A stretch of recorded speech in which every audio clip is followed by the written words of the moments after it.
All right, the last system or systems we're going to talk about are your digestive and your excretory systems. So your digestive system breaks down large molecules that are found in your food, and it helps your body absorb them into the bloodstream so your body can use them however it sees fit. So there's very complex molecules in your food, vegetarian or otherwise, that like protein, carbohydrates, fats, that your digestive system will break down and then absorb. And these are the building blocks for all the reactions that happen in your body. So you are literally what you eat. So we're going to follow the pathway. So food, let's say pizza, one of my favorites, obviously. The digestion, which is the breaking down of the molecules, actually begins in the mouth. Now, not a lot, mind you. It's more mechanical, meaning that it's chopped up, obviously by the teeth, all right, a little bit by the tongue and such. But it's basically broken down into simpler material, but it is pretty much still pizza, all right. But there is some chemical digestion, and that happens with your saliva that has in it an enzyme called amylase. There's that ASE. And basically what this does is this breaks down some of the complex sugars or some of the complex carbohydrates like starch and such. All right, and then I've never quite realized this, but there used to be this experiment that we did with kids and such. And if they chew on something like a cracker, like a saltine, which has a lot of starch in it, and if you chew it, but don't swallow it, eventually, apparently, it adopts a sweeter flavor. Now, it's very slight and hardly noticeable, but the reason why it's becoming sweeter is because that starch is being broken down into glucose and other monosaccharides, disaccharides, which have the sweet taste to them. So your saliva does begin some of the chemical digestion, but for the most part, when your mouth is done with it, it's pretty much what it was when you put it in your mouth. All right. So then it enters, temporarily at least, the same pathway that air enters, so it goes into your pharynx. But from that point on, it goes into the esophagus. So if you remember, the trachea windpipe has a little valve on it that prevents food from getting down there, luckily. So it forces it down the esophagus. All right, so esophagus basically travels from the base of your throat all the way down to the middle of your stomach. And the esophagus pushes the food to the stomach. It doesn't just fall with gravity. It actually performs this process called peristalsis, where like a tube of toothpaste, it's squeezed down into the stomach. Right? You can actually feel it if you were to swallow. You can actually feel the muscular contractions traveling from your throat all the way down into your stomach. Or if you wanted to eat upside down, you could, albeit you're putting some stress on your body. Your body upside down would push the food up into your stomach, but I wouldn't recommend it. All right, finally, it enters in the stomach. Now, keep in mind, just a quick swallow and we're already there. But we're in the stomach where a lot of things are going to happen. So there are many enzymes in the stomach that are going to actively break down the material. There's a lot of hydrochloric acid, HCl. That's a very, very strong acid. One of the strongest acids on earth is in your stomach. It helps break down the material. This is also an enzyme called pepsin. Now, I know it doesn't end in ACE, but it is an enzyme. And this in particular helps break down proteins into the basic amino acids. So it's going to spend a little bit of time in the stomach. The stomach is going to churn it and kind of like, excuse me, kind of mold the food like you would batter or something like that if you're trying to make bread, the dough rather. And that actually helps with the digestion. But it's going to spend a little bit of time in the stomach. But eventually, the stomach is going to push that food, if you want to call it, out into the small intestine. But by the time it leaves the stomach, it's by no means anything like what it was when you put it in your mouth. It doesn't resemble it at all. Pretty gross. It's pretty broken down.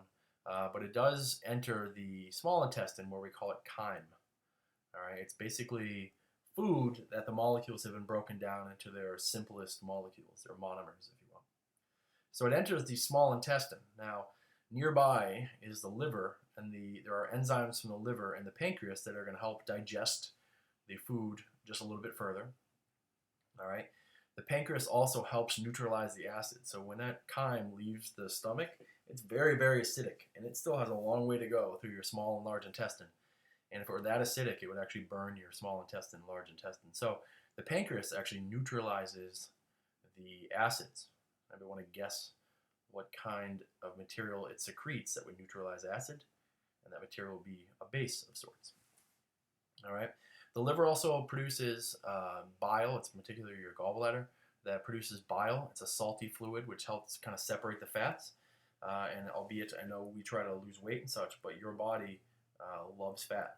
All right, it wants to absorb as much fat as possible because fat is a great energy storing molecule and otherwise. Now, as it's traveling down the small intestine is lined with these microscopic villi, all right, billions upon billions of them.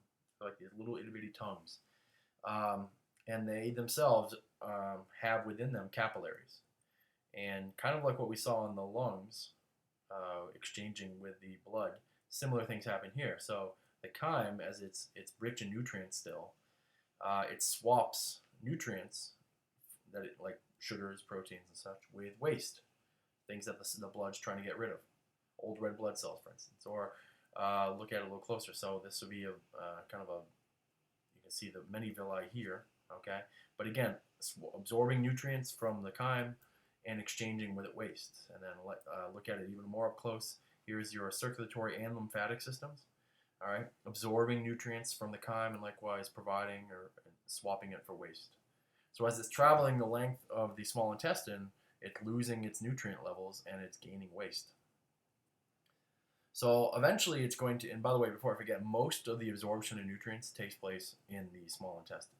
But when we get to the large intestine, one of the main things that happens here is that all the extra water that's in your food is removed and it adopts kind of like a solid or more solid texture, if you will. And your large intestine is packed with bacteria that help digest food further. Now, that's what we call a symbiotic relationship because we kind of feed them, but they also help us. They provide certain nutrients that we wouldn't get without their help. So we kind of feed them and we kind of look the other way. Little side note, one of the jokes they pull on us is they are often the reason why we may fart. Funny guys, aren't they? So anyways, the chyme, at this point, once it's basically left the large intestine, is very, very low in nutrients. It really has no nutritional value, sounds gross, but no nutrients in it whatsoever. Most of the good stuff has been absorbed and swapped for the waste.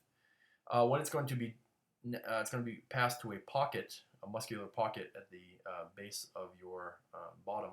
That's called the rectum, and it stays there until you hopefully find the appropriate means to get rid of it. And you're ultimately going to produce feces.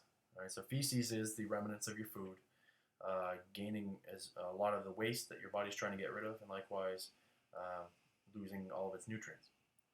So the rectum is part of the excretory system, which is where your body gets rid of waste. Now your kidneys, we mentioned them last time, or time before that, but your kidneys also help remove waste, in particular through your blood, water waste and urea. So your kidneys, as much as they're part of the circulatory system, they're also part of the excretory system. And even sweating is part of your excretory system. You're getting rid of waste that way too, to some degree. So a quick summary here. So we'll look at the human body in so many different ways. Let's just look at this generic human being.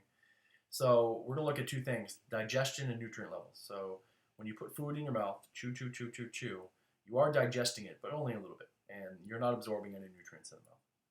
Then you swallow it down the esophagus into the stomach where it spends some time. And most of the digestion, the breaking down of the molecules occurs here. All right, but for the most part, you're not losing any nutrients. There's some nutrients that are absorbed through the stomach walls, but not many. All right, and then that food, which is now chyme, enters the small intestine, where it's neutralized, and the pancreas and the liver help it digest it a little bit further. But again, not really losing any nutrients. Not too much yet, at least. Still pretty nutrient rich. But then as it travels the length of the small intestine, roughly 21 feet of it, it loses most of its nutrients.